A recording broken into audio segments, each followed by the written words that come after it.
Alden Cure update. Abangan ang grand opening ng McDo ni Alden sa Santa Rosa. Nasa January 20 na yan, 7 AM. Yan, 10 days to go na lang. Yan, opening na ng McDo ni Alden.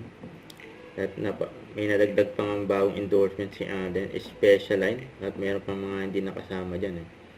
May endorsement. Ito yung media lunch ni Alden for Specialine. Cliff braces. And congrats kay Alden. Unang taon, 2026. Please join me in welcoming on stage Specialine's brand ambassador, Alden Richards.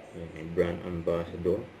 I would like to thank everyone who's here today, our partners from the press and the media, of course, our influencers who's here to join us for the launch of Specialine, and most especially to the Specialine team, and of course, Dr. Steve Margan for entrusting this brand to me to be the ambassador.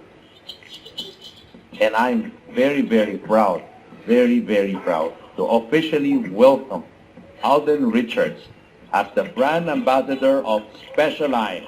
Alden embodies authenticity, humility, and confidence, values that strongly align with our vision.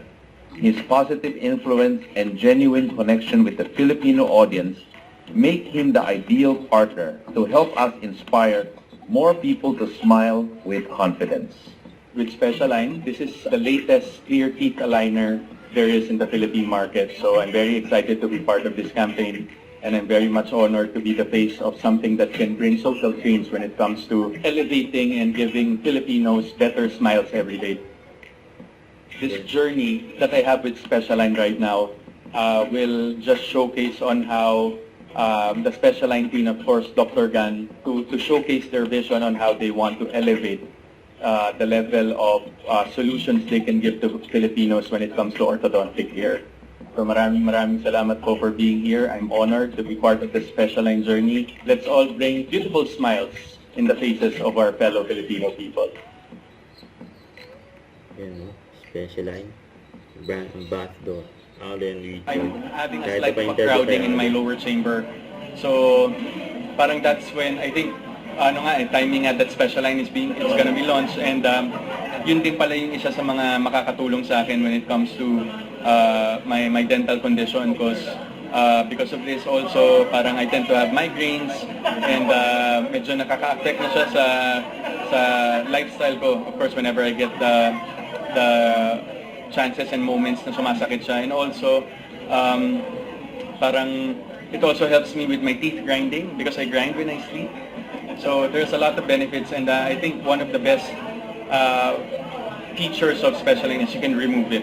Being cautious about your oral hygiene, at the same time being cautious about your smile, says a lot, because I really do believe that your smile is your statement, and it says a lot about your personality. So of course yung iba can live by it na parang they don't do anything about it, but I think being with the right doctors, being with the right procedures, and with the right systems, you can actually improve your oral hygiene or dental hygiene and take it to the next level.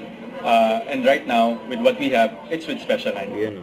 Don't forget to subscribe, click the notification bell for more updates. This is Richard Action Vlog. Stay tuned for more videos. See ya.